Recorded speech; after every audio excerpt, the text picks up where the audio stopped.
Since last month, US blacklisted Huawei for security concerns which had a direct impact on businesses that trade in the US, such as Google, ARM, the SD Card Association, Intel, Microsoft, and Qualcomm.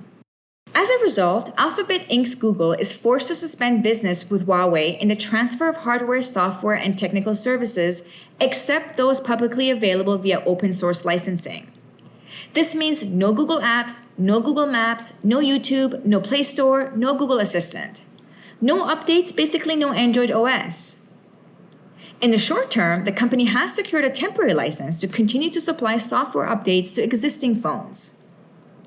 Huawei can purchase American-made goods to maintain existing networks and provide software updates to existing Huawei handsets, though it still can't buy American components to manufacture new products without approval, which would probably be denied. Huawei didn't get to be one of the most advanced telecommunication mogul for no reason, and like any successful company, they don't put all their eggs in one basket. The year is 2012, and Huawei made the decision to develop their own operating system for mobile phones, evidently to minimize their dependence on Google. This proved to be a super smart decision. Huawei's operating system is called ArcOS and supposed to be 60% faster since it's built around 5G technology. The cherry on the ice cream is that ArcOS can run Android apps. App developers won't need to spend time and money making an ArcOS version.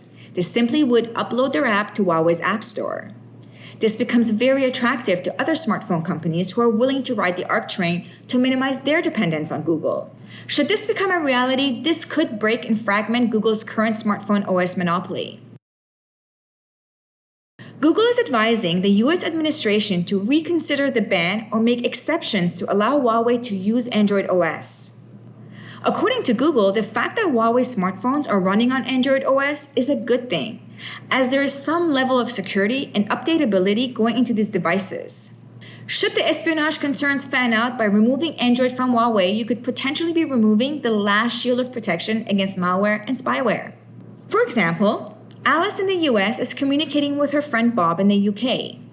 Even though Alice's phone is protected, their communication could fall victim to spyware and malware from Bob's phone, which in turn threatens the smartphone OS ecosystem. The ban placed by US could be facilitating the exact thing they're trying to prevent. Banning Huawei is definitely a double-edged sword. It would be difficult for Huawei building smartphones or an app ecosystem without the help of US-originated technology and app developers, but US hardware and software companies would lose access to the second largest smartphone maker in the world. If the ban on Huawei stands and Huawei overcomes the storm, it will rise as a new, fully US-independent smartphone OS. Thus far, Google's temporary license to supply Huawei phones with updates is set to expire on August 1st. The decision made and regulations put in place by the US government during this ban is speculated that it is solely the US's attempt to leverage their position in the ongoing trade war with China. So stay tuned for the next updates as the shit show continues to unfold over the next few months.